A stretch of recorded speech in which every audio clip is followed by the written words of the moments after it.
حقیقت کیا تھی؟ کیا اسے پرسوں شب اس سے ملنے آنا چاہیے؟ لاتعداد سوچیں ذہن میں گردش کر رہی تھیں. تبھی دروازے سے نظر آتے لاؤنج میں کھڑے آغا جان نظر آئے، جن کی نظر لاؤنج کے بیچوں بیچ رکھے میز پر پڑے اس گلدان پر تھی جو اب ٹوٹ چکا تھا. مرتضیٰ فوراً سے باہر نکلا. بات نہ سنبھالی تو بگڑتی جاتی. سلام سائیں، اس نے مؤدب لہجے میں کہا. عطا اللہ خان نے چونک کر اسے دیکھا. وعلیکم السلام. یہاں کیا ہوا؟ یہ گلدان کیسے ٹوٹا؟ ان کی نظریں اطراف کے جائزے میں مصروف ہو چکی تھیں. داخلی دروازے سے زمان خان اور سلیمان خان داخل ہوئے. مرتضیٰ نے ایک نظر فرش پر ٹوٹے بکھرے گلدان کو دیکھا. سرکار، بندہ ناچیز سے غلطی ہو گئی، معاف کر دیں، میں تیزی میں تھا، ٹکرا گیا. وہ سارا الزام اپنے سر لے گیا. عطا اللہ خان کی بہووں کا تناؤ ختم ہوا. ٹھیک ہے، آئندہ دھیان رکھنا. اب جاؤ اور فائل لے آؤ، میں اپنے کمرے میں جا رہا ہوں، انہوں نے سخت لہجے میں کہا. پھر بازو پشت پر باندھے تمکنت سے چلتے کمرے کی جانب بڑھ گئے. مرتضیٰ سر اسپات میں ہلاتا مڑا تو نظریں زمان خان کی جانب گئیں، جو آج پھر اسی کی طرف دیکھ رہا تھا. شاید شناسائی کی کوئی رمق. مرتضیٰ نے انہیں سخت نظروں سے گھورا، پھر سر جھٹکتا اندر کی جانب بڑھ گیا. زمان خان نے سر جھٹکا. یہ انہیں کیا ہو جاتا تھا؟ شاید یہ کسی کی یاد دلاتا تھا، اور بڑی شدت سے یاد دلاتا تھا. ہاں، ان کی جوانی کا دور. یہ ان کی جوانی ہی معلوم ہوتا تھا. آسمان پر موجود سورج نے آج سوات کو منور کر رکھا تھا. منڈیر پر چھاتی صبح کی دودھیا روشنی پھیلتی جا رہی تھی، اور کبوتر اپنی جگہ پر موجود تھے. دیوار کے ساتھ لگی کیاری میں مختلف رنگا رنگ پھول کھلے ہوئے تھے، جو بہت بھلے معلوم ہو رہے تھے. آج اتوار کا دن تھا. مرتضیٰ عام دنوں کی نسبت آج گھر موجود تھا.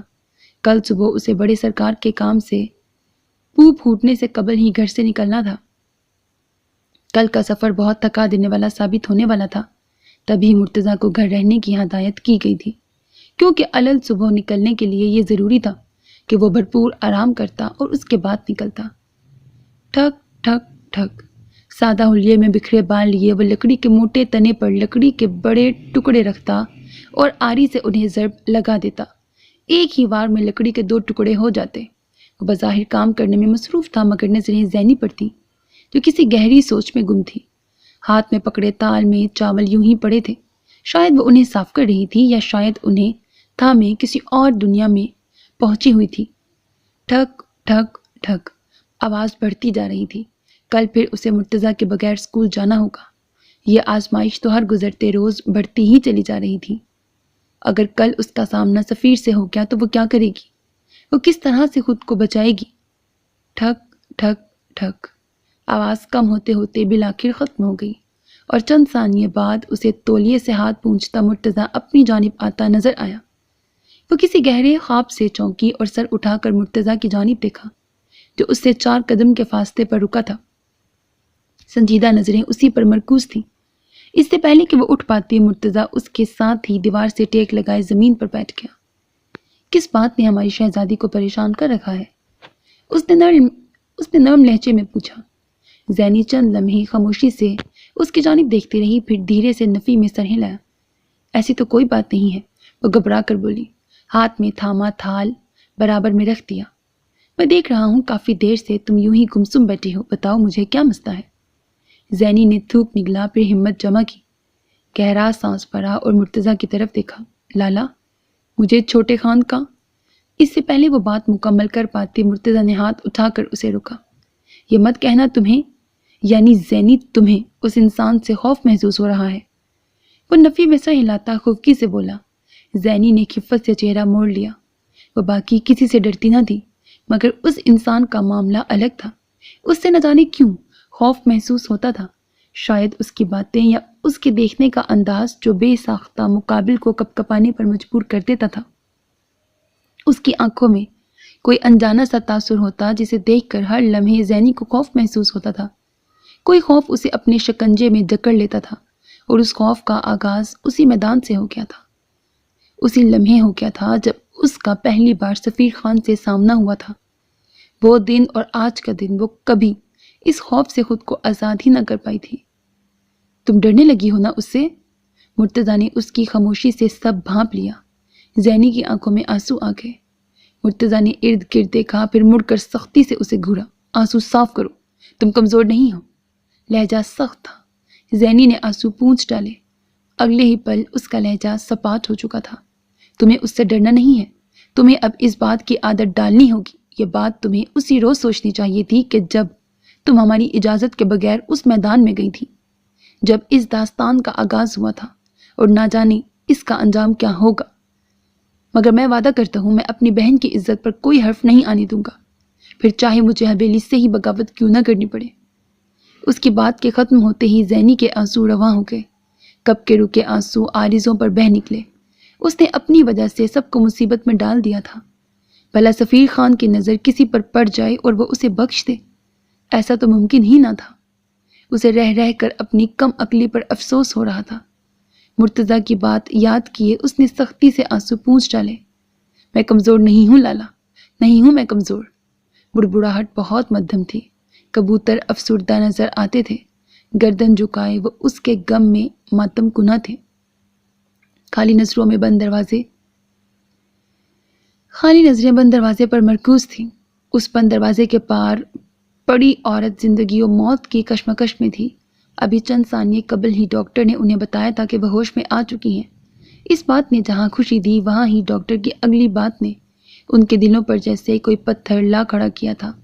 کوئی ایسا پتھر جو دکھتا نہیں تھا مگر اس کا وزن بہت زیادہ تھا، جو نہ چین سے بیٹھنے دے رہا تھا نہ رونے۔ ڈاکٹر کا کہنا تھا کہ اگلے 24 گھنٹے اس کے لیے نہایت اہم ہے۔ 10 منٹ کی مختصر ملاقات کی اجازت مل گئی تھی۔ وہ گلشیر کو سہارا دیے دروازہ کھولتا اندر چلا آیا۔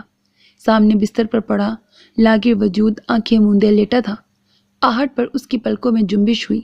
اگلے ہی لمحے کچھ دقت سے صبا نے اپنی آنکھیں کھولی تو نظریں سیدھی آنسو بہاتے مرتضیٰ پر جا ٹھہری، اور پھر اس کے ساتھ کھڑے ایک ہی دن میں بوڑھے نظر آنے والے گلشیر پر گئی۔ وہ دھیرے سے مسکرائی، ایسی مسکراہٹ جس میں ہونٹ آنکھوں کا ساتھ نہیں دے رہے تھے۔ گلشیر کو پھر سے رونا آیا۔ انہوں نے پل بھر میں رخ موڑ کر اپنے آنسو چھپائے اور اپنا بھرم رکھ لیا، جبکہ مرتضیٰ اپنے آنسو نہ چھپا پایا، اور اگلے ہی لمحے وہ دوڑتا ہوا اس کے گلے آ لگا۔ وہ زاروں کی تار ہچکیوں سے نہ صرف خود رو رہا تھا بلکہ دونوں کو رلائے جا رہا تھا۔ میں ٹھیک ہو جاؤں گی، پریشان مت ہو۔ گلشیر کو لگا وہ بدقت پھیکا سا مسکرا کر انہیں تسلی دے رہی ہے۔ مرتضیٰ میری جان، وہ دھیمے لہجے میں مسکرائی۔ مرتضیٰ یوں ہی ان کے سینے سے لگا آنسو بہا رہا تھا۔ اس کی مدھر پکار پر ایک لمحے کو خاموش ہوا تھا۔ میری جان، میرے بہادر بیٹے، روتے نہیں ہیں، بزدل لوگ روتے ہیں۔ میں بھی پہلے بہت روتی تھی، مگر تمہارے ابا نے مجھے سکھایا کہ رونا بزدلوں کو ہی شیوا دیتا ہے۔ بہادر لوگ تو غم کو کڑوا جام سمجھ کر پی لیتے ہیں۔ وہ اس کے بالوں میں ہاتھ چلاتی آہستہ آواز میں بولتی جا رہی تھی، یوں جیسے ماحول پر کوئی طلسم، کوئی جادو کر رہی تھی، اور مرتضیٰ اس قید میں قید ہوتا جا رہا تھا۔ اس قفس میں اسیر ہونے سے قبل ہی اسے صبا نے اس راز سے آشنائی سونپی جو اس کی رگ و جان پر عذاب بننے والی تھی، ایسی تلخ حقیقت جو اس کی زندگی کا بچا سویرا چھیننے، اسے بھی سیاہ کرنے والی تھی۔ اس آگہی کا لمحہ عذاب سا تھا۔ وہ ایسی ضرب تھی جس نے مرتضیٰ کو بیک وقت برباد، بیدار اور حقیقت سے آشنا کر دیا تھا۔ مرتضیٰ، تم حویلی کے ہی بیٹے ہو، مگر ناجائز۔ گلشیر پہلے کا موڑا رخ مزید موڑ گئے۔ وہ کیسے اپنی شریک حیات سے نظر ملا لیتے؟ جانتے تھے کہ آج اسے روکیں گے تب بھی وہ بولیں گی، مگر انہیں اندازہ نہ تھا کہ جب مرتضیٰ کو اس بات سے آگہی سونپیں گے تو ان کے اپنے دل کی حالت کیا ہوگی۔ کیا کہہ رہی ہیں مور جان؟ ہوش میں ہیں آپ؟ میں حویلی والوں کی۔ اب تو عمر کا وہ دور آن پہنچا تھا کہ سب سمجھ آنے لگا تھا۔ اب تو جائز و ناجائز کا فرق بھی معلوم ہونے لگا تھا۔ اس نے بچپن کے واقعات کو آسیب اور برا خواب سمجھے جھٹلا دیا تھا، مگر آج دوبارہ لفظ ناجائز ایک چابک بنے اس کی پیٹھ کو لہو لہان کر رہا تھا۔ اور جو صبا بول رہی تھی، جو بتا رہی تھی، وہ تو عذاب پر عذاب تھا۔ ہر حقیقت پہلی حقیقت سے بڑھ کر چابک مار رہی تھی۔ ساری زندگی اس سے سب چھپا کر رکھنے والی ماں آج اسے سب کیوں بتا رہی تھی؟ شاید وہ نہیں چاہتی تھیں کہ اس کی موت کے بعد اسے جب یہ سب معلوم ہو تو وہ بدلے کی آگ میں جھلستا رہے۔ وہ اسے معاف کرنے والوں کی صف میں دیکھنا چاہتی تھی۔ وہ کہہ رہی تھیں کہ وہ چاہتی ہیں وہ کبھی عیش و عشرت کی زندگی کو اس سادی مگر پرسکون زندگی پر ترجیح نہ دے۔ وہ اسے کہہ رہی تھیں کہ ہمیشہ زینی کو اپنی بہن سمجھنا۔ وہ حویلی والوں کو معاف کرنے کا کہہ رہی تھیں۔ وہ کہاں سے لاتا صبا جتنا ظرف؟ کتنے لمحے بیت گئے، کتنی گھڑیاں سرک گئیں، مگر وہ یوں ہی اپنی جگہ پر بیٹھا تھا، منجمد، برف بنا۔ میرے بیٹے، تم صبا کے بیٹے ہو جس پر بہت ظلم ہوا۔ لہجہ کانپا، پھر ہموار ہو گیا، مگر اس نے صبر کا دامن نہ چھوڑا۔ میں نے ہر حال میں صبر کرنا سیکھا، چاہے خوش ہوں یا نہیں۔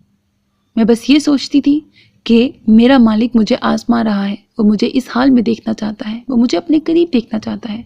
یہ باتیں مجھے ثابت قدم رکھتی، اور دیکھو مجھے، آج میں سب کچھ اپنے اللہ پر چھوڑے یہ دنیا چھوڑ۔ اس کی بات مکمل ہونے سے پہلے تڑپ کر گلشیر سامنے آیا، ہاتھ جوڑے، اس کا چہرہ آنسوؤں سے بھیگتا جا رہا تھا۔ وہ سر جھکائے بس رو رہا تھا۔ میرے جڑے ہاتھوں کی لاج رکھ لو، مجھ میں مزید غم سہنے کی ہمت نہیں ہے اب۔ مرتضیٰ اٹھ کر ایک جانب ہو گیا۔ وہ بس دھندلی نگاہوں سے ہر منظر دیکھ رہا تھا۔ اس کا باپ جو اس کا حقیقی باپ نہ تھا، مگر اسے حقیقی سے بڑھ کر محبت دیتا رہا۔ اس کی ماں کا ہاتھ تھامے رو رہا تھا۔ وہ اپنا بھرم قائم نہ رکھ پایا تھا، اور خود وہ کیا تھا؟ ایک ناجائز بچہ۔ مرتضیٰ زمان خان ہو کر بھی بس مرتضیٰ۔ آج یونیورسٹی میں زعیم اور سائم دونوں کا دن کچھ خاص نہ گزرا تھا۔ آج صفا اور مروہ کے نہ آنے سے سائم کو یونیورسٹی خالی جبکہ زعیم کو پھر سے حسین محسوس ہو رہی تھی۔ صفا کی طنزی ہنسی اور شکل کو کہیں نہ پا کر اس نے شکر کا سانس بھرا تھا، ورنہ وہ انسان کا جینا محال کر دیتی ہے۔ مفلر کا ڈرامہ 2 دن سے زائد چل ہی نہ پایا، اور اس بات کا تمام صحرا صفا کے سر جاتا تھا، جو تانیہ کو مفلر کے پیچھے چھپی حقیقت سے آگاہ کر آئی تھی۔ یار، کتنی خالی بے رنگ سی یونیورسٹی ہے۔ سائم کے منہ سے نکلنے والے الفاظ پر بمشکل زعیم نے کہے پر قابو پایا۔ یہ بات آج سائم نے پہلی بار کہی تھی، ورنہ وہ انسان کا جینا حرام کر دیتی ہے۔ مفلر کا ڈرامہ 2 دن سے زائد چل ہی نہ پایا، اور اس بات کا تمام صحرا صفا کے سر جاتا تھا، جو تانیہ کو مفلر کے پیچھے چھپی حقیقت سے آگاہ کر آئی تھی۔ یار، کتنی خالی بے رنگ سی یونیورسٹی ہے۔ سائم کے منہ سے نکلنے والے الفاظ پر بمشکل زعیم نے کہے پر قابو پایا۔ یہ بات آج سائم نے پہلی بار کہی تھی، ورنہ اسے تو یونیورسٹی سے ایسا عشق تھا کہ الامان۔ خیر تو ہے؟ زعیم اسے گھورنے لگا۔ سائم نے نظریں چرائیں۔ ہاں نا، بس ویسے ہی آج۔ اس کی بات مکمل ہونے سے قبل ہی زعیم بول اٹھا، تمہیں ان دونوں چڑیلوں کے نہ آنے کا غم ستا رہا ہے؟ اس کا انداز سوالیہ تھا، ابرو اچکائے وہ مشکوک انداز میں اسے دیکھ رہا تھا۔ استغفر اللہ، اس نے باقاعدہ کانوں کو ہاتھ لگاتے خفکی سے کہا۔ زعیم پھر بھی مطمئن نہیں تھا۔ دفعتاً سامنے دیکھا تو دور سے ہی وہ تانیہ نامی بلا چلی آ رہی تھی۔ زعیم نے برا سا منہ بنایا، پھر رخ موڑ کر ارد گرد دیکھتے سائم کو اگلے ہی لمحے لجاجت سے اس کا بازو تھام لیا۔ میرا راجا، وہ اسے مسکے لگانے لگا۔ سائم چونک سا گیا۔ خیر ہے؟ اب اس کا انداز سوالیہ تھا۔ زعیم نے روتی صورت بنا کر نفی میں سر ہلایا۔ وہی تو نہیں ہے، سامنے مت دیکھنا، وہ تانیہ آ رہی ہے۔ مگر وہ سائم ہی کیا جو اشارے کرنے سے باز آ جائے۔ ہاتھ اٹھا کر باقاعدہ اشارہ کر دیا۔ زعیم نے اس لمحے کو کوسا جب اس نے سائم کو یہ بات بتائی، مگر اب کیا ہو سکتا؟ پانی سر پر سے گزر گیا تھا۔ اس نے سائم کا بازو اس قدر زور سے مڑوڑا کہ اس کی چیخ نکلتے نکلتے رہ گئی۔ بھگتو اب اسے اکیلے، پہلے تو میں مدد کر ہی دیتا، پر اب یہ لو۔ ساتھ ہی باقاعدہ انگوٹھا دکھا دیا۔ زعیم فوراً لائن پر آیا۔ آج کے لیے تو سنبھال لے اسے، قسم سے شام میں پیزا میری طرف سے۔ ساتھ ہی اس کے کندھے کو تھپ کے ایسی شاباشی دی گویا اسے میدان جنگ میں بھیج کر آر یا پار کی ترکیب کر دی ہو۔ سائم نے پیزے کی خاطر کڑوا گھونٹ بھر لیا۔ چند ثانیے بعد ہی تانیہ سائم کو زعیم سمجھے اس کا بازو تھامے اسے وہاں سے لے جا رہی تھی، اور سائم نے بے بسی سے مڑ کر زعیم کو یوں دیکھا گویا کہہ رہا تھا، وعدہ نہ بھولنا۔ زعیم نے خوشی کے مارے بالوں میں ہاتھ چلایا۔ اب آزادی ہی آزادی تھی۔ اگر تانیہ سے روز جان ایک پیزا پر چھوٹ رہی تھی تو اس میں قباحت ہی کیا تھی؟ رات کا دوسرا پہر شروع ہو چکا تھا۔ تاحد نگاہ پھیلی حویلی اندھیرے میں ڈوبی ہوئی تھی۔ لان کے آغاز پر لگے ایک زرد بلب کی واحد روشنی تھی جو کچھ حد تک منظر واضح کرنے میں مدد کر رہی تھی۔ زنان خانے کی حویلی کے لان میں کھلنے والی کھڑکی پر کسی ہیولے کے کھڑے ہونے کا گمان ہو رہا تھا۔ وہ آج شام حویلی آ گیا تھا اور عین دوسرے پہر کے آغاز پر باہر نکل آیا تھا۔ وہ گمان حقیقت ہی تھا۔ وہاں قریب آنے پر اسے علم ہوا کہ وہ کوئی زنانہ وجود تھا۔ تو کشف وہاں خاصی دیر سے کھڑی تھی، اس سردی میں اس کا انتظار کرتی۔ اس نے حد درجے بڑھتی سردی کو محسوس کرتے سوچا تھا۔ اس کے قریب آنے پر وہاں ٹھنڈ سے ٹھٹھرتی کشف اس کے قدموں کی چاپ سنتی دیوار کا سہارا چھوڑے سیدھی ہوئی۔ جب اسے مرتضیٰ کی ہلکی آواز سنائی دی، خانزادی گھبرائی مت، یہ میں ہوں مرتضیٰ۔ اس نے وضاحت دینا ضروری سمجھا، شاید وہ ڈر گئی تھی۔ ہم جانتے ہیں۔ وہ جیسے اس کی ہر آہٹ سے واقف تھی، لہجے کا وثوق بتا رہا تھا۔ مرتضیٰ نے رخ موڑ لیا اور کھڑکی سے لگتا زمین پر آ بیٹھا، ایسے کہ اب اس کی پیٹھ اس کھڑکی کے ساتھ تھی جس کی جالیوں کے پار کشف کھڑی تھی۔ کشف چند لمحے کھڑی رہی، پھر مرتضیٰ سے کچھ فاصلے پر اسی کھڑکی سے پیٹھ لگا کر زمین پر بیٹھ گئی۔ مرتضیٰ نے اس کا بیٹھنا محسوس کیا مگر خاموش رہا۔ کشف نے ہاتھ باہم رگڑے اور گہرا سانس بھرا۔ منہ سے نکلتی دھند ہوا میں تخیل ہو گئی۔ مرتضیٰ، جیسا کہ ہم نے آپ کو پہلے بھی بتایا تھا کہ ہم حویلی کی بیٹی نہیں ہیں، اب دوبارہ بھی یہی کہیں گے کہ ہم زمان خان کی بیٹی نہیں ہیں۔ اس نے سر کھڑکی سے ٹکا دیا۔ لہجہ عام سا تھا۔ مرتضیٰ بغور اس کی سرگوشی نما آواز سن رہا تھا۔ چند لمحے بعد وہ پھر بولی، ہلکی دھیمی آواز میں، یہ تب کی بات ہے جب ہم 7 برس کی تھی۔ ہم، ماما اور پاپا گاؤں سے واپس جا رہے تھے۔ رات کا وقت تھا، ہم کبھی وہ رات نہیں بھول سکتے۔ وہ رات بہت خوفناک تھی، بہت زیادہ۔ ماما کی طبیعت بہت خراب تھی، وہ رو رہی تھی اور ارد گرد کوئی ہسپتال بھی نہیں تھا۔ ہمارے گھر ایک بیبی آنے والا تھا۔ ہم سب بہت خوش تھے۔ اس کی آواز دھیمی ہو گئی تھی، آواز کانپی تھی۔ گاڑی بہت تیز چل رہی تھی، بہت زیادہ۔ ارد گرد آبادی بھی نہیں تھی کیونکہ وہ گاؤں سے واپسی کا راستہ تھا، اور ماما کی حالت کا خراب ہونا بھی بہت غلط تھا۔ کچھ غلط تھا۔ ماما کی حالت یوں خراب نہیں ہونی چاہیے تھی کیونکہ بیبی کے آنے میں 1 ماہ رہتا تھا، مگر ماما کی حالت ابھی سے خراب کیوں تھی؟ پاپا فکر مندی سے بول رہے تھے۔ ہم خاموشی سے پیچھے بیٹھا آنسو بہا رہی تھی۔ ہم ماما کا ہاتھ پکڑے ہوئے تھی۔ کچی سڑک پر گاڑی ہچکولے بھی کھا رہی تھی، مگر پکی سڑک پر گاڑی ڈالتے پاپا نے بہت جلد بازی کر دی، اتنی کہ اب واقعی اس کا لہجہ رند گیا تھا۔ مرتضیٰ کو لگا وہ مزید بول نہیں سکتی، مگر اس نے ہاتھ اٹھا کر اسے کچھ بھی کہنے سے روکا، اتنی کہ دوسری جانب سے آتا ٹرک انہیں نظر ہی نہیں آیا۔ ہمیں ایسا لگا کہ ہماری آنکھوں کے سامنے اندھیرا چھا گیا ہو۔ گاڑی ہچکولے کھا رہی تھی۔ ہمیں ماما اور پاپا کی چیخو پکار سنائی دی۔ مہربان ہاتھ تب بھی ہمیں بچانے کی تگ و دو میں تھے۔ گاڑی کے شیشے ٹوٹ رہے تھے۔ اتنا شور تھا کہ الامان وحشت کا ڈیرا 4 سو تھا۔ ہماری آنکھیں بند ہونے سے قبل شور تھم گیا تھا، پھر محض کان پھاڑ خاموشی تھی، اتنی خاموشی کہ ہمیں ہی وحشت ہونے لگی۔ خون کے چھینٹے ہر سو تھے اور ہماری آنکھیں بند ہو گئیں۔ وہ رکی۔ مرتضیٰ نے رخ موڑ کر دیکھنا چاہا مگر وہ چہرہ موڑے بیٹھی تھی، تبھی وہ اس کے تاثرات نہ دیکھ پایا۔ ہوش آیا تو ہم چپ سی ہو گئی تھی۔ اس حادثے نے ہمارے دل و دماغ پر گہرا اثر چھوڑا تھا۔ ہم نے 4 روز تک پانی کے سوا کچھ نہ کھایا۔ ہمارے ارد گرد ہمارے شفیق ماں باپ تو نہ تھے، مگر زمان بابا تھے جو ہمارے پاپا کے بہترین دوست تھے، جن سے اس روز ملنے ہم گاؤں گئے تھے۔ ان کے چہرے پر ہمارے لیے محبت تو تھی ہی، مگر ترحم بھی تھا۔ ان کی وہ ترحم امیز نظریں بتا رہی تھیں کہ ہم واقعی اب رحم کے قابل ہو چکی ہیں۔ ہسپتال میں سارا دن ماما پاپا کو بلاتی تھی مگر کوئی نہیں آیا۔ پھر ہسپتال سے ڈسچارج ہونے پر زمان بابا ہمیں اپنے ساتھ لیے حویلی آ گئے۔ یہاں پہنچ کر انہوں نے اعلان کر دیا کہ کشف اب ان کی بیٹی ہے اب وہ ایک خانزادی ہے۔ ہم خانزادی نہ ہوتے بھی خانزادی بن گئی۔ ہم نے اپنی ماما، پاپا، اس چھوٹے آنے والے وجود کو سب کو کھو دیا۔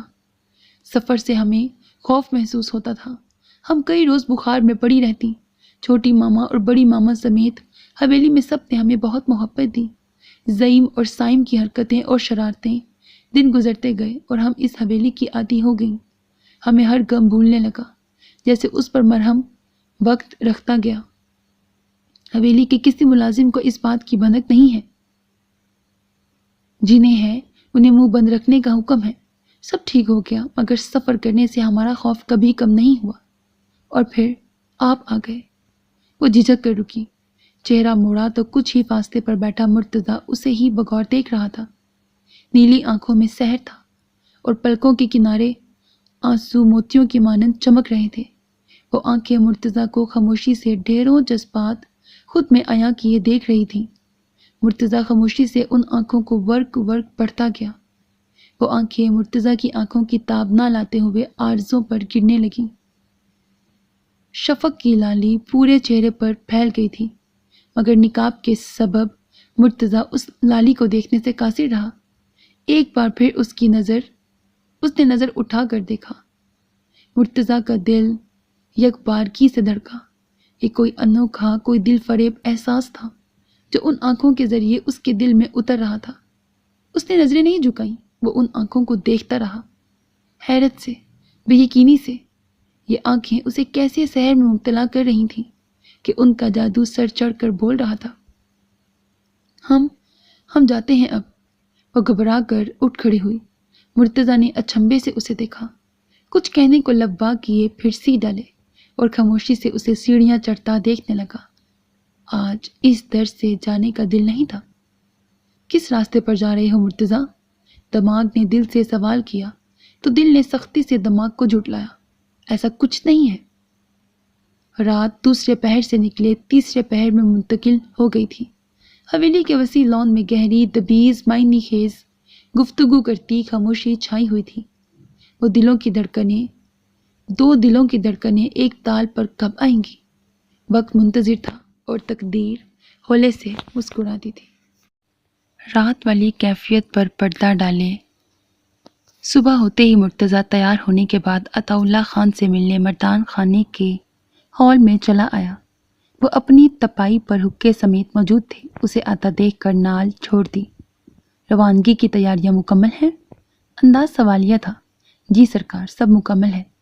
حساب کتاب کے کھاتے بھی گاڑی میں رکھوا چکا ہوں، اس نے سنجیدگی سے کہا، ساتھ ہی اطراف میں نگاہ دوڑائی۔ ڈیرے سے ہوتے جانا، سفیر سے وہ نیلی فائل بھی لے لینا۔ حویلی سے سب کو ہی آج ساتھ کے گاؤں کے چودھری کے بیٹے کی شادی پر جانا ہے۔ میری خواہش تھی کہ تو بھی ساتھ چلتا تاکہ چودھری کو علم ہوتا کہ میرے پاس کیسے کیسے ہیرے ہیں۔ وہ تمسخر سے بولے۔ مرتضیٰ نے سر ہلایا، ان کی بات پر غور بھی نہیں کیا۔ اس کے نزدیک منافقت اس سے بڑھ کر کیا تھی کہ شادی میں بھی محض اپنی ٹھاٹ باٹ دکھانے جایا جا رہا تھا۔ جو حکم سرکار، وہ سر اسبات میں ہلاتے بولا۔ زمان خان کمرے سے نکلے تو ایک بار پھر نگاہوں کا تصادم اس سے ہوا جس کی آنکھوں میں محض سرد بند تھا۔ پھر دیکھتے ہی دیکھتے وہ مڑا اور داخلی دروازے سے باہر نکلتا گیا۔ حویلی سے نکلتے اسے کشف کی باتیں یاد آ رہی تھیں۔ داد ہے تم کو زمان خان، اپنے گاؤں کی حدود کی لڑکی کی عزت تار تار کر دی، اس کی زندگی جہنم بنا دی اور دوسروں کی بیٹی کو پناہ دیتے ہو۔ سب دکھاوا، اس نے تنفر سے سوچا۔ اس سب کے پیچھے زمان خان کا کوئی مقصد نہ ہو یہ بات تو ہو ہی نہیں سکتی تھی۔ آج منڈیر پر کبوتر بھی نہیں آئے تھے۔ سارا دن وہ ان کا انتظار کرتی رہی مگر وہ آئے ہی نہیں۔ پھوپھی اسے گھر رہنے کی تلقین کرتی چارہ توڑنے گئی تھی۔ قمر نہ جانے کہاں نکلا ہوا تھا۔ اداس سی شام تھی، لالا بھی گھر نہیں تھے۔ نارنجی جوڑے میں بالوں کی چٹیاں پشت پر ڈالے وہ برگد سے ٹیک لگائے زمین پر بیٹھی تھی۔ اس کا سب کچھ سفیر کے سبب ختم ہو چکا تھا۔ وہ باہر آنا جانا، وہ چارہ توڑنا، وہ سمی کا اس کے گھر آنا اور اس کا سمی کے گھر جانا، پہروں بیٹھ کر کھیلنا، سب ختم ہو چکا تھا۔ اب تو ہر شام اداس معلوم ہوتی تھی اور آج تو کچھ زیادہ ہی معلوم ہو رہی تھی۔ سونو پاس ہی ارد گرد پھر رہا تھا۔ چارہ نہ ملنے پر وہ بھی بھوکا تھا۔ آج اسکول سے پھوپھی نے اسے چھٹی کروا لی تھی۔ سمی نے جانا نہیں تھا، سو اکیلی جانا بس خطرہ تھا۔ پھوپھی کو ابھی تک چھوٹے خان سے متعلق کسی بات کی بھنک تک نہیں پڑی تھی۔ اگر پڑ جاتی تو؟ وہ سوچ رہی تھی۔ پاس ہی زمین پر پڑا دوپٹہ گلے میں ڈالے وہ اٹھی تو ایک دم ہی دروازہ زور زور سے بجنے لگا۔ اس کا دل یک بارگی سے دھڑکا۔ اللہ خیر کرے۔ سرخ و سفید پاؤں میں جوتا اڑستے وہ دوپٹہ سر پر جمائے مسلسل بجتے دروازے کی جانب بڑھی۔ ڈیرے کے سبھی ملازموں کی آج عید تھی، کیونکہ صبح ہی سفیر نے سب کو آج کے دن کی چھٹی عنایت کر دی تھی۔ ان سب کے تو وارے نیارے ہو گئے تھے۔ عام دنوں کی نسبت آج ڈیرے پر حد درجے خاموشی تھی۔ کونے میں کھڑے لڑکے نے تیسری بار سر اٹھا کر دیکھا تھا۔ چھجے تلے تپائی پر بیٹھے سفیر کے سامنے کی کرسی پر بیٹھا بخش اسے کچھ بتانے میں اب تک مصروف تھا۔ ان کی جانب آئیں تو بخش خوش آمدی لہجے میں بول رہا تھا، سرکار اس سے بہتر موقع کوئی ہو ہی نہیں سکتا۔ مرتضیٰ لاچار ہے، کچھ نہیں کر پائے گا، آپ سے ٹکرائے گا، بولے گا اور پھر چپ کر جائے گا، کوئی ثبوت ہی نہیں ہوگا۔ لڑکی ذات کی عزت کا خیال کیے وہ منہ بھی نہیں کھول پائیں گے، اور ہمارا سگریٹ کے کش لگاتے سفیر کے گھورنے پر جملہ بدلا، مطلب آپ کا کام بھی ہو جائے گا نا؟ سفیر مونچھوں کو تاؤ دیتے دلکشی سے مسکرایا۔ لڑکا تیار ہے؟ اس نے سوالیہ انداز اپنایا جب مسکراتے ہوئے بخش نے سر ہلایا، پھر مڑ کر کونے میں کھڑے لڑکے کو پاس بلایا۔ خاکی قمیض شلوار میں ملبوس وہ لڑکا ان کے قریب چلا آیا۔ سفیر ٹیک لگائے مطمئن انداز میں بیٹھ گیا، جبکہ بخش اس لڑکے کو کچھ سمجھانے میں مصروف تھا۔ طمع ایسی چیز ہے کہ اچھا برا کہاں سوچنے دیتی ہے، اپنا فائدہ نکلے تو کسے پرواہ۔ دروازہ اب تک بج رہا تھا۔ اس نے پاس رک کر سانس بحال کی۔ کون ہے؟ اونچی آواز میں وہ جی اکڑا کر بولی۔ یہ گلشیر کا گھر ہے؟ باہر سے کوئی انجان آواز اس کے کانوں سے ٹکرائی۔ ہے تو؟ اس کا لہجہ کانپا تھا۔ یہ کون تھا؟ باجی وہ گلشیر کا ایکسیڈنٹ ہو گیا ہے جی، لاری تلے آ گیا ہے۔ وہ لوگ وہاں لوگ جمع ہیں، کہہ رہے ہیں اس کے بیٹے کو بلا لاؤ، خون بہت بہہ رہا ہے جی۔ مقابل کیا بول رہا تھا؟ اسے سنائی نہیں پڑ رہا تھا۔ اس کے کانوں میں سائیں سائیں ہو رہی تھی۔ اس نے بروقت دیوار کا سہارا لیے خود کو سنبھالا۔ سر چکرا رہا تھا اور آنکھوں کے سامنے اندھیرا چھا رہا تھا۔ اس کا ابا؟ اس نے فکر مندی سے ارد گرد دیکھا۔ خالی صحن اس کو منہ چڑھا رہا تھا۔ اس کا دل بھر آیا۔ برگد کے تنے پر بنے گھونسلے میں اب تک چڑیا لوٹ کر نہیں آئی تھی، مگر اس کے انتظار میں بیٹھی ننھی چڑیوں میں سے ایک گھونسلے کے سرے پر چلی آئی تھی۔ شام مزید گہری ہو رہی تھی۔ اس کا ابا؟ وہ یوں ہی پھوپھی کے انتظار میں اپنا ابا نہیں کھو سکتی تھی۔ نقاب کیے اس نے تیزی سے دروازہ کھولا۔ سامنے خاکی لباس پہنے ایک لڑکا کھڑا تھا، نظریں جھکا رکھی تھی۔ کدھر ہے میرا ابا؟ وہ رندھی آواز میں بولی۔ وہ اس سڑک کی نکڑ سے دائیں جانب پر۔ اسے یوں ہی بولتا چھوڑے وہ اپنا دوپٹہ سنبھالے دوڑی تھی۔ سڑک سنسان پڑی تھی۔ وہ مدد کو بلاتی بھی تو کسے؟ برگد کے درخت پر چڑیا لوٹی تو ایک ننھی چڑیا کو غائب پایا۔ فکر مندی سے ارد گرد جھانکا، جہاں زمین پر مری پڑی ننھی چڑیا کی بے بس نگاہیں گھونسلے کی جانب تھیں۔ کاش وہ گھونسلہ یوں نہ چھوڑ جاتی، کاش ماں کے لوٹنے کا کچھ صبر کر لیتی تو آج یوں مر نہ جاتی۔ خاکی سوٹ والا لڑکا اب سڑک کی دوسری جانب جاتا نوٹوں کی گڈی کی خوشبو سونگھ رہا تھا۔ دائیں جانب مڑنے کی دیر تھی کہ کسی نے تیزی سے اسے کونے میں کھڑی گاڑی کے اندر کھینچا تھا۔ وہ کٹی ڈور کی مانند ایک ہی جھٹکے میں گاڑی کے اندر کھینچی چلی آئی۔ ایک جوتا وہیں سڑک پر گر گیا۔ کلائی ایسی زوردار گرفت میں آئی کہ چوڑیاں ٹوٹنے پر کانچ کلائی میں چبھ گیا۔ وہ کسی سخت شکنجے میں تھی۔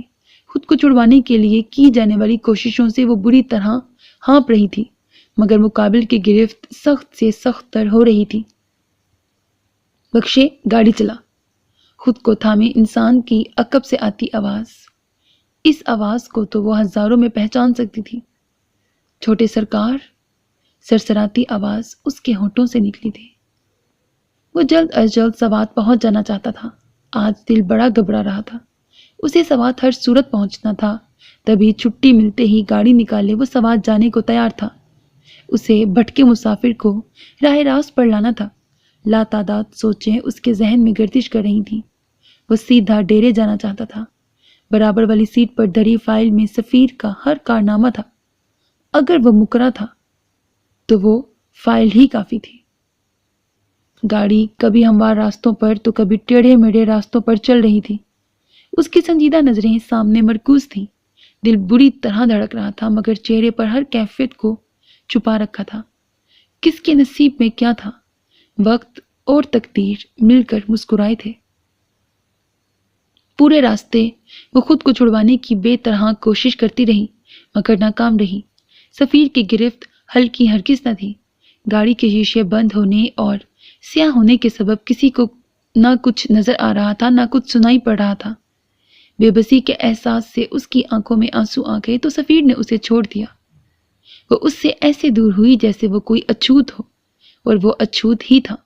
اس کا ہر انداز عجیب تھا مگر اس وقت وہ اللہ اور اپنے لالا کو یاد کر رہی تھی۔ نقاب اس نے کسی بھی حال میں کھلنے نہیں دیا تھا۔ سرکار مجھے جانے دیں ورنہ اچھا نہیں ہوگا، وہ جی اکڑا کر اسے دھمکی دے رہی تھی جبکہ دل کانپ رہا تھا۔ اس کی بات پر دلچسپی سے سیٹ سے ٹیک لگائے اس کی حرکتیں دیکھتا سفیر سر پیچھے کو پھینکے قہقہہ لگائے ہنسنے لگا۔ بخش بھی ہنسا تھا۔ اس نے تعجب سے انہیں دیکھا۔ ورنہ کیا؟ سفیر اس کے قریب کھسک کر سنجیدگی سے اس کی آنکھوں میں جھانکنے لگا۔ اس نے تھوک نگلا۔ میں اپنے لالا کو بلا لوں گی، وہ آپ کو نہیں چھوڑیں گے، اس نے ڈرتے ڈرتے کہہ دیا۔ سفیر چند لمحے اسے ہونٹ نیچے دیکھتا رہا پھر ایک دم ہی ہنس دیا۔ سر جھٹکے اس نے بمشکل ہنسی پر قابو پایا۔ گاڑی ڈیرے کے قریب پہنچ گئی تھی۔ گیٹ پر کھڑا واحد پہرے دار جلدی سے آگے بڑھا اور گیٹ کھولا۔ گاڑی کو ڈیرے کے اندر جاتا دیکھ کر اس کی ہرنی جیسی آنکھوں میں خوف کے سائے لہرانے لگے۔ سفیر اب مطمئن بیٹھا تھا۔ گاڑی کے رکنے کی دیر تھی۔ بخش تیزی سے گاڑی بند کیے باہر نکلا اور دوسری طرف سے آ کر دروازہ کھولا۔ سفیر نے اشارے سے اسے دور رہنے کا کہا تو وہ منہ بسورے ایک جانب ہو گیا۔ ایک بار پھر روتی فریاد کرتی اور تڑپتی زینی کا بازو سفیر کی گرفت میں آ چکا تھا۔ وہ اسے کھینچنے کے انداز میں گاڑی سے باہر نکال رہا تھا جیسے وہ کوئی سامان ہو۔ بخش دلچسپی سے اس شیرنی کو دیکھ رہا تھا جو کسی بھی صورت اپنا نقاب اترنے نہیں دے رہی تھی۔ بخش کو دلچسپی ہوئی کہ آخر اس نقاب کے پیچھے کا چہرہ کیسا ہے۔ سفیر کی اجازت کے بغیر آگے بڑھ کر اس نے زینی کا دوپٹہ اتارنا چاہا۔ سفیر کے ساتھ روش پر گھسٹتی زینی کو عجیب کراہیت محسوس ہوئی۔ اس نے دوپٹہ مزید مضبوطی سے تھام لیا۔ بخش کی پیش قدمی دیکھے سفیر کا غصہ عود آیا۔ اس نے مڑ کر پیچھے کھڑے بخش کے چہرے پر تماچا رسید کیا جسے اپنی غلطی کا احساس دیر سے صحیح ہو ضرور گیا تھا مگر پانی سر سے نکل چکا تھا۔ وہ خاموشی سے سر جھکا گیا۔ مٹھیاں بھینچے اس نے غصے پر قابو پانا چاہا۔ میں نے تجھے بولا تھا ایسا کرنے کو؟ وہ دھاڑا تھا۔ بخش نے تیزی سے نفی میں سر ہلایا۔ پھر ابھی سے رال ٹپکانے کی کیا ضرورت تھی؟ میرے بات تمہارے حصے میں ہی آنی ہے، صبر نہیں کر سکتا تھا؟ اب کی بار وہ مزید سخت لہجے میں بول رہا تھا۔ زینی سہم کر انہیں دیکھ رہی تھی۔ کون سا حصہ؟ کیسا حصہ؟ وہ کیا کوئی چیز ہے جس کا حصہ کیا جانا ہے؟ معافی سرکار، میں باہر انتظار کر لیتا ہوں، آپ جائیں۔ وہ مڑا جب اسے سفیر کی آواز سنائی دی۔ باہر نہیں، فی الحال حویلی جا کر جائزہ لے کے آ۔ وہاں ماحول کیسا ہے؟ سب لوٹے تو نہیں؟ تب تک میں ذرا اس بلبل کو قابو کر لوں۔ بات کے آخر میں جھٹکے سے زینی کو سامنے کی جانب کھینچا۔ وہ گرتے گرتے سنبھلی۔ جو حکم سرکار۔ وہ سر ہلاتا زینی پر ایک نظر ڈالے مڑ گیا۔ گیٹ بند ہوا تو زینی نے ہراساں نظروں سے سفیر کی جانب دیکھا۔ اس کی نظریں خود پر جمی دیکھ کر اس کا دل دھک سے رہ گیا۔ اس سے پہلے کہ وہ کچھ بولتی سفیر نے اب کی بار اسے اپنی جانب کھینچا اور اگلے ہی لمحے اسے سوچنے سمجھنے کا موقع دیے بغیر کندھوں پر لاد لیا۔ وہ بہت دھان پان سی تھی، تبھی اسے اٹھانے میں سفیر کو کوئی مسئلہ درپیش نہیں ہوا۔ وہ چیخ رہی تھی، چلا رہی تھی، اس کی پشت پر مکے برسا رہی تھی مگر وہ گونگا بہرا بنا ہوا تھا۔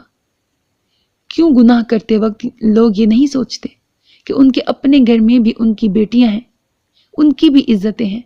کیوں شیطان ان پر اتنا غالب آ جاتا ہے کہ وہ فرمانی خدا بھول جاتے ہیں؟ وہ تو شیطان سے بھی بڑھ کر شیطان بن جاتے ہیں۔ کسی مظلوم کی آہو پکار انہیں کہاں سنائی دیتی ہے؟ ان کے دلوں پر اور روحوں پر ہوس کی ایسی چادر چڑھ جاتی ہے کہ اس کے پس پردہ انہیں کچھ دکھائی دیتا ہو نہ سنائی۔ ان کی اپنی روح تو داغدار ہوتی ہی ہے، وہ دوسروں کی روح بھی داغدار کر ڈالتے ہیں۔ کمرے میں لا کر اسے بستر پر پٹکا اور اسے بھرپور نظروں سے دیکھا، کیونکہ اب اس کا نقاب اتر چکا تھا، دوپٹہ اب سفیر کے ہاتھ میں تھا۔ وہ اس دوپٹے کو اپنے ہاتھ پر لپیٹے شوق سیٹی بجاتا مڑا اور دروازہ بند کر دیا۔ اسے اپنی جانب عجیب انداز میں بڑھتا دیکھ زینی ہاتھوں سے چہرہ چھپانے کی صحیح کرتی پیچھے کی جانب کھسکنے لگی۔ کام نپٹاتے ہی پہلی فرصت میں اس نے گاڑی گاؤں کی جانب موڑ لی۔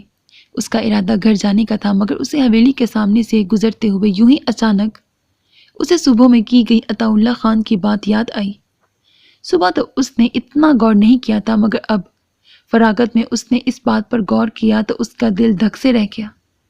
حویلی والوں کو شادی پر جانا ہے، سفیر سے فائل لے جانا۔ تبھی اسے 2 روز پہلے سنی سفیر کی بات یاد آئی۔ فکر مت کرو، بہت جلد ہمیں وہ وقت بھی نصیب ہونے والا ہے۔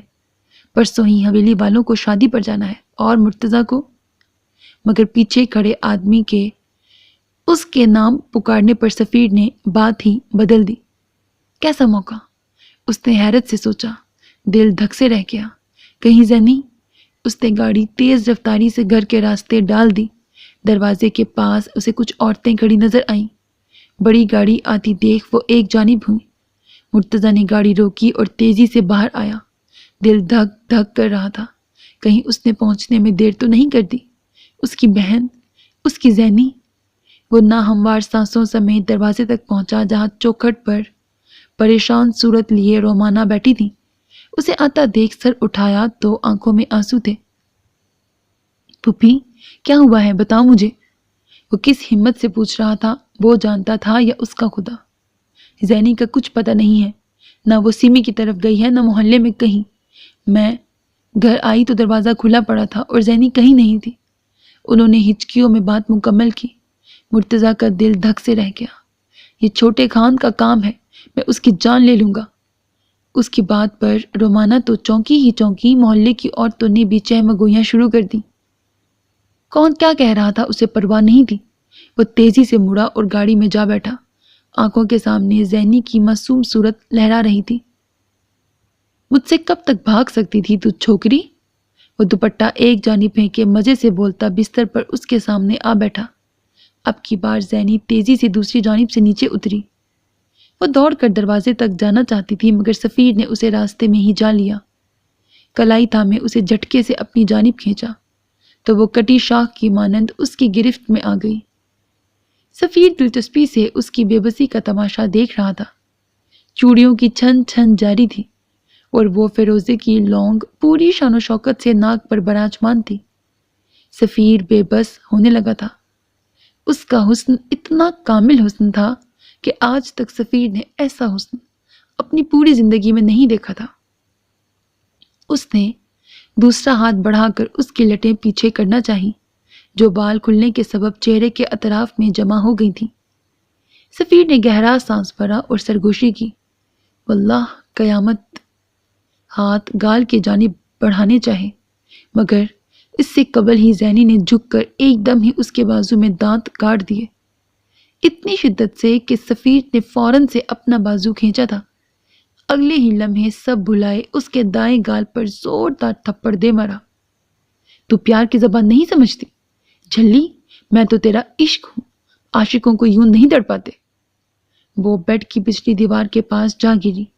سفیر کی انگوٹھی سے اس کا ہونٹ پھٹ چکا تھا، جبکہ گال پر نشان پڑ چکا تھا۔ اسے اپنے منہ میں خون کا ذائقہ گلتا محسوس ہوا۔ سفیر کو ایک بار پھر اپنی جانب آتا دیکھ کر وہ بمشکل دیوار کا سہارا لیے اٹھی۔ نظر سائڈ ٹیبل پر پڑے گلدان پر گئی۔ اس نے تیزی سے گلدان اٹھا لیا۔ سفیر اس کی ننھی سی پیش قدمی پر ہنسا، پھر اس کی جانب قدم بڑھانے لگا۔ اس کے بڑھتے قدم محسوس کیے زینی نے دل ہی دل میں خود کو ہمت دی۔ جو وہ کرنے جا رہا تھا یہ گناہ تھا۔ اس کی پھپھو نے اسے سکھایا تھا کہ کوئی ایسا کرنا چاہے تو اس کی جان لینے سے بھی گریز نہ کرنا۔ یہ وہ بات ہے جو آج سب ماؤں کو اپنی بیٹیوں کو سمجھانے کی ضرورت ہے۔ مجھے مارو گی؟ سفیر نے اس کی جانب پیش قدمی ابھی بھی نہیں روکی تھی۔ سرکار وہیں رک جاؤ ورنہ میں تمہاری جان لے لوں گی، قسم خدا کی۔ اس نے سخت لہجہ اپنایا۔ وہ آپ سے تم پر آ چکی تھی۔ سفیر نے اس کی ہمت کو سراہا۔ اس میں یہ ہمت رب کی طرف سے ہی آئی تھی کہ وہ اسے اتنی بڑی دھمکی دے رہی تھی۔ ہونٹ سے خون بہہ رہا تھا، بال بکھر چکے تھے، کلائی پر بھی خون جم چکا تھا، ایک پاؤں بھی زخمی تھا، مگر اس کی ہمت نہیں ٹوٹی تھی۔ ہاں ہاں ہاں، اس کی بات پر سفیر محسوس انداز میں ہنسا، پھر تیزی سے اس کی جانب بڑھا، دفعتاً رکا۔ باہر قدموں کی چاپ سنائی دی تھی مگر زینی نہیں رکی۔ اس سے قبل وہ زینی کا ہاتھ تھام سکتا، زینی نے پوری قوت سے ضرب لگائی تھی۔ گلدان دو ٹکڑوں میں بٹ گیا، ایک ٹکڑا زمین پر گر چکا تھا، ایک ٹکڑا ابھی تک اس کے ہاتھ میں تھا جسے اس نے تیزی سے بستر پر پھینکا۔ وہ ضرب کسی کو برباد اور کسی کو بیدار کرنے والی تھی۔ وہ ضرب بہت بھاری تھی، وہ ضرب کربناک تھی۔ سوال بنی ہے زندگی، جواب ہے لاپتہ، راستے کی خبر نہیں، منزل ہے لاپتہ، غموں نے جب سے گھیرا، دل ہوا ہے لاپتہ، خاک ہوئی زندگی، صبر ہوا ہے لاپتہ، کوئی گیا ہے چھوڑ بیچ راستے میں، منجدار میں ڈبویا مسافر ہے لاپتہ۔ اسے امید تھی کہ وہ ڈیرے جلد پہنچ جائے گا، مگر اتفاقاً حویلی کے راستے سے گاڑی لے جاتے ہوئے اس کی نظر حویلی کے داخلے دروازے میں کھڑے بخش پر پڑی۔ وہ چونکا۔ بخش کا حویلی میں کیا کام؟ وہ تو سفیر کے ساتھ رہتا تھا۔ جہاں سفیر وہیں بخش، کہیں سفیر حویلی ہی تو نہیں۔ ذہن میں اس بات کے آنے کی دیر تھی، اس نے فوراً سے گاڑی کا رخ حویلی کی جانب موڑ لیا۔ اب یہی بہتر تھا کہ بخش سے ساری معلومات لی جاتی۔ بخش جو حویلی آ تو گیا تھا مگر رتی برابر دل نہ لگنے پر واپس ڈیرے کو نکلنے لگا تھا۔ اس سے قبل کہ وہ گاڑی میں سوار ہوتا، اسے کوئی گاڑی تیزی سے حویلی کی جانب آتی نظر آئی۔ وہ چونکا، اگلے ہی لمحے ماتا ٹھنکا۔ یہ تو بہرام کی گاڑی تھی۔ اس کا مطلب اس بار پھر وہ بغیر اطلاع دیے پہنچ چکا تھا۔ اگر وہ گھر کسی کو نہ پا کر ڈیرے چل دیا تو؟ اس سوچ نے اس کی پیشانی ارک آلود کر دی۔ اس نے تھوک نکلا۔ وہاں بہرام اپنی گاڑی سے نکلا۔ نیلے آسمانی رنگ کے کرتا شلوار میں کف کوہنیوں تک موڑ رکھے تھے اور ماتھے پر بل واضح تھے۔ وہ ضرب کربناک تھی۔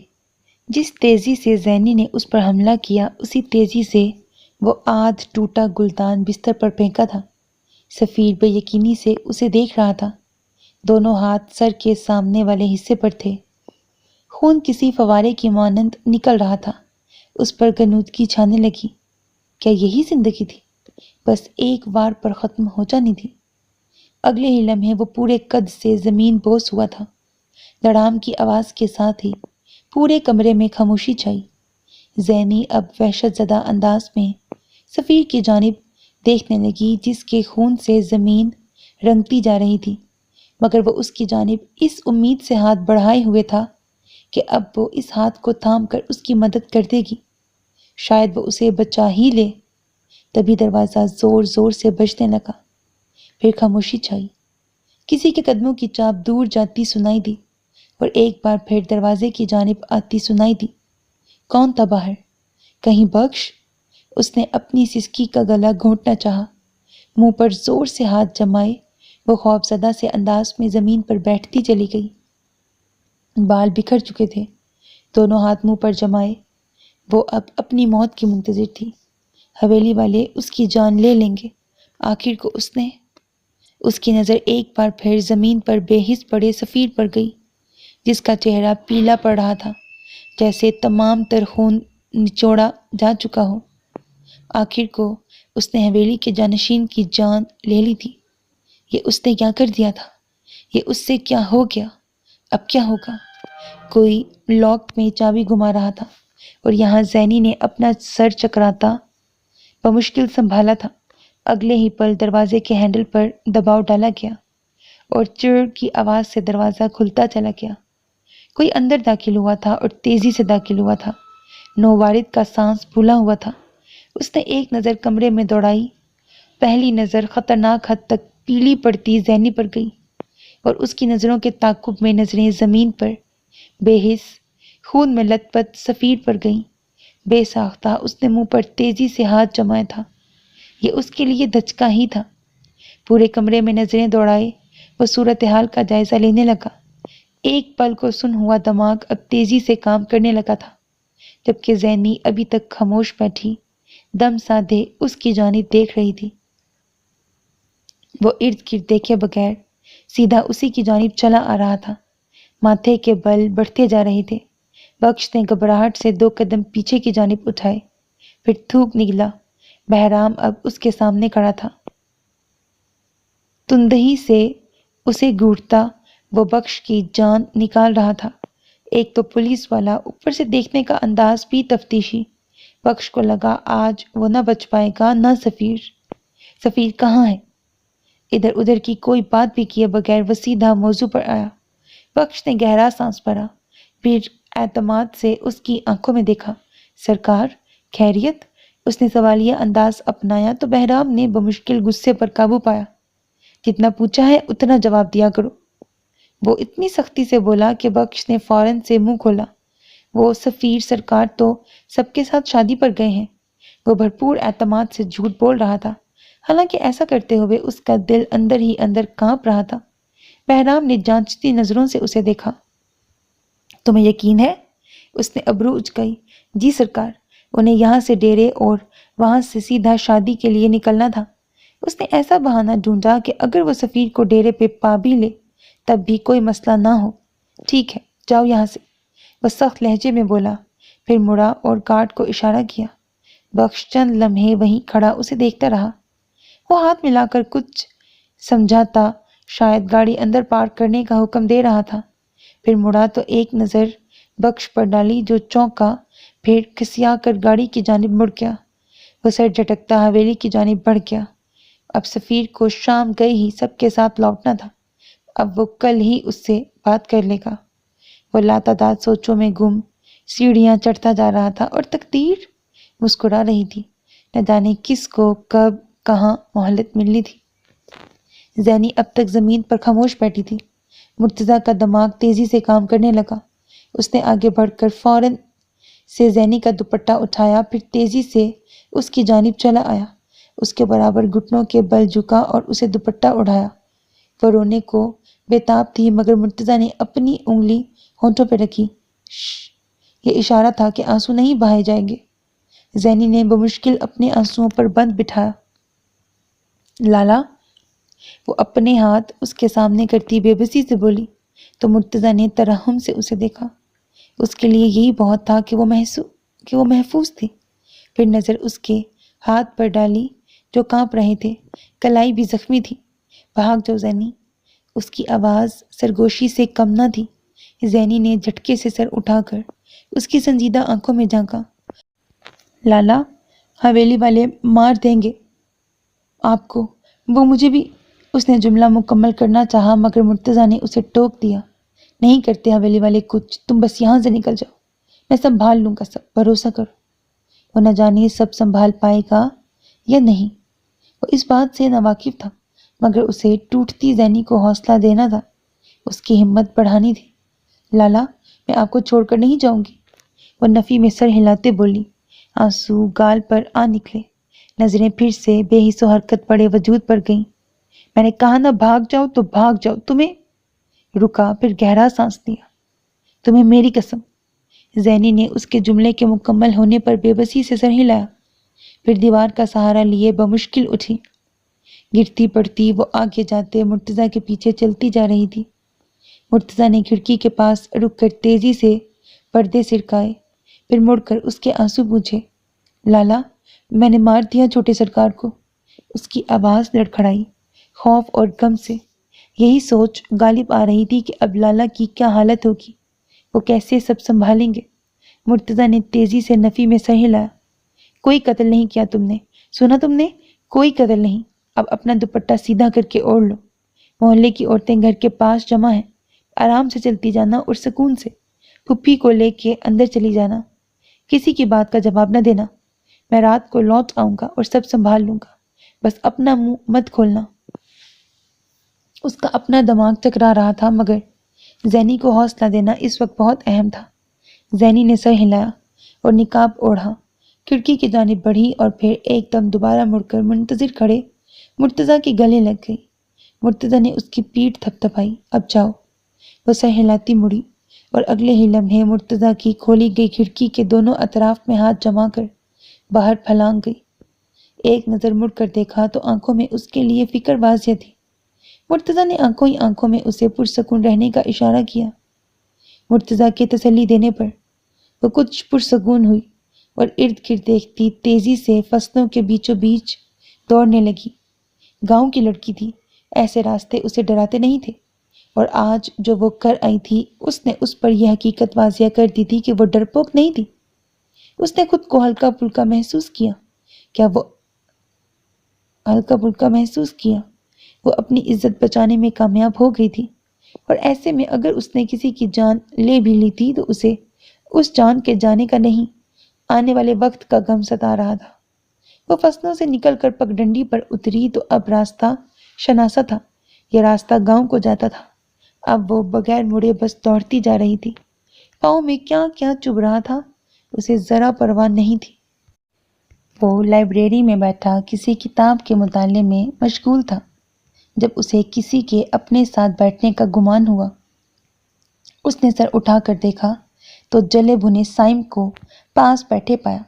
بس بہت ہو گیا، وہ ایک دم ہی ضبط کھو کر بہت ٹوٹے دل سے بولا تھا۔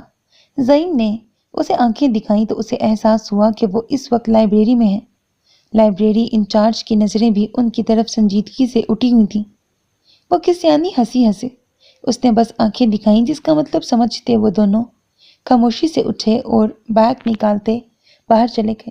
اب بول، کیا مصیبت آ پڑی تھی؟ وہ تیز لہجے میں بولا۔ سائم نے ایک نظر اس کی جانب بے بسی سے دیکھا، پھر پاؤں زمین پر پٹکتا پاس کچھ فاصلے پر نصب بینچ پر جا بیٹھا۔ بیگ ایک جانب پٹکا۔ زعیم نے آنکھیں گھمائی، یعنی حالات خراب تھے۔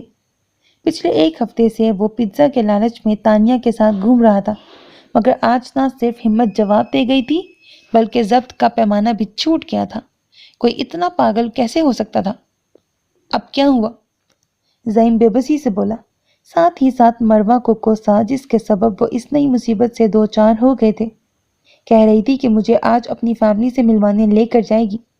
میں نے انکار کر دیا تو میری آنکھوں کے سامنے اس نے اپنے بازو پر کٹ مار لیا۔ سائم غصے اور غم کی ملی جلی کیفیت سے بولا۔ زعیم نے سر جھٹکا۔ عجیب بے وقوف لڑکی ہے وہ تانیہ، اور ویسی ہی صفا جس نے اسے ہمارے پیچھے لگایا ہے۔ میں نے آج تک اتنی بے وقوف لڑکی نہیں دیکھی تھی، مگر صفا نے تو میری سوچ ہی بدل دی۔ وہ اس سے بڑھ کر بے وقوف نکلی۔ بات کے دوران اس نے سائم کا سیدھے ہو کر بیٹھنا اور اسے آنکھیں دکھانا بھی محسوس کیا، مگر اسے تو جیسے آج صفا کے خلاف بڑاس نکالنے کا شاندار موقع مل گیا تھا۔ خونی چڑیل ہے صفا، ڈاین۔ وہ اس سے قبل مزید گوہر افشانی کرتا، سائم نے اس کے پاؤں پر پاؤں دے مارا۔ بس کر جا بھائی، پلیز آج بس کر جا، وہ منمنایا۔ اس کی منت آمیز شکل دیکھے زعیم کا ماتھا ٹھنکا۔ تو اتنی سائڈ کیوں لیتا ہے دونوں بہنوں کی؟ میں نے دیکھا ہے تم مروہ کو دیکھ کر فلیٹ ہو۔ سائم نے اب کی بار آنکھیں دکھانے کی حد کر دی۔ بس کر جاؤ زعیم، صفا مروہ پیچھے کڑی ہیں، ہی۔ آخر میں اسے آنکھیں دکھاتا وہ کسیانی ہنسی ہنسا۔ ہلکا سا رخ موڑے اس نے پیچھے دیکھا جہاں بازو سینے پر لپیٹے صفا اور ساتھ ہی مروہ کھڑی تھی۔ مارا گیا میں، وہ بڑبڑایا، پھر بغیر کچھ کہے یا پیچھے مڑے اٹھا اور دوسری جانب چل دیا۔ سائم نے بھی ایک نظر دونوں بہنوں کو دیکھا، پھر زعیم کی پیروی کی۔ پوری یونیورسٹی کو تگنی کا ناچ نچا دینے والے ان دونوں کے سامنے بھیگے بلے بن جاتے تھے۔ ان کے جانے کی دیر تھی، مرتضیٰ کے چہرے کا اطمینان جاتا رہا۔ سرکار کا قتل ہو گیا، سرکار کو، وہ بڑبڑایا۔ سفیر کے قریب پہنچ کر اس کے پاس بیٹھا، پھر کانپتے ہاتھ بڑھا کر اس کی نبض ٹٹولنی چاہی مگر کچھ محسوس نہیں ہوا۔ اس نے بے بسی سے اس کا ہاتھ چھوڑا۔ اور کتنی آزمائشیں! وہ بے بس ہو گیا۔ بالوں میں ہاتھ چلاتے وہ بے چینی سے ادھر ادھر گھومنے لگا۔ اس کا ہر انداز اس کے اضطراب کی گواہی تھا۔ اس کی نظریں بستر پر پڑے آج ٹوٹے گلدان پر گئی جس کے سرے پر خون جمع ہوا تھا۔ اس نے ایک نظر زمین پر پڑے بے حس وجود پر ڈالی۔ اگلے ہی لمحے تیزی سے آگے بڑھ کر وہ گلدان اٹھایا، پھر تیزی سے مڑا اور گرے سفیر کے سامنے آ کھڑا ہوا۔ ارادہ نیچے بکھرے ٹکڑے سمیٹنے کا تھا مگر اس سے پہلے وہ کچھ کر پاتا کوئی تیزی سے دروازہ کھولتا اندر آیا۔ سرکار معاذ! شاید بخش یوں اندر آ جانے پر معذرت کر رہا تھا مگر اندر کے منظر کو دیکھ کر اس کی زبان تالو سے جا چپکی، اس کی آنکھیں پھیلتی چلی گئیں۔ مرتضیٰ بوکھلا کر اٹھا۔ کرتے کے دامن پر گلدان لگنے سے خون لگ گیا تھا۔ یہ جو تم دیکھ رہے ہو یہ ایسے نہیں ہے جیسے تم سمجھ رہے ہو۔ مرتضیٰ نے گلدان تیزی سے دوسری جانب پھینکتے ہوئے وضاحت دینی چاہی مگر بخش نے تیزی سے چلا کر کسی کو بلایا۔ رشیدے جلدی آ! وہ چلایا۔ اس سے پہلے مرتضیٰ کچھ کہہ پاتا رشید تیزی سے اندر آیا تھا۔ دروازے میں ہی بخش کے ساتھ رک کر اس نے اندر کا منظر دیکھا، بے ساختہ ہاتھ منہ پر جمایا اور حیرت سے خاموش کھڑے مرتضیٰ کو دیکھا جس کے تمام الفاظ کھو گئے تھے۔ وہ دونوں تیزی سے آگے بڑھے۔ بخش نے سفیر کے پاس بیٹھ کر اس کی نبض ٹٹولی۔ چند لمحے بعد بے چین نظروں سے اطراف کا جائزہ لیا۔ گلدان کے ٹکڑے جا بجا بکھرے ہوئے تھے۔ زینی کا بھی نام و نشان نہیں تھا۔ وہ تو بعد کی بات تھی، جب سرکار نہیں رہے تو چھوکری سے کیسا واسطہ؟ سرکار کو مار دیا تو نے؟ وہ طیش سے چلایا۔ رشیدے کو بھی موت کا یقین ہو گیا تھا۔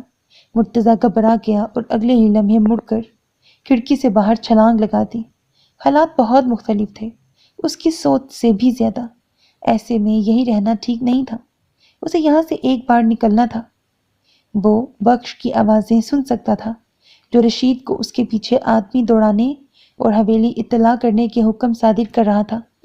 وہ بغیر مڑے بس بھاگتا جا رہا تھا۔ اب اس کی منزل گھر نہیں، اس کے دوست کا گھر تھی۔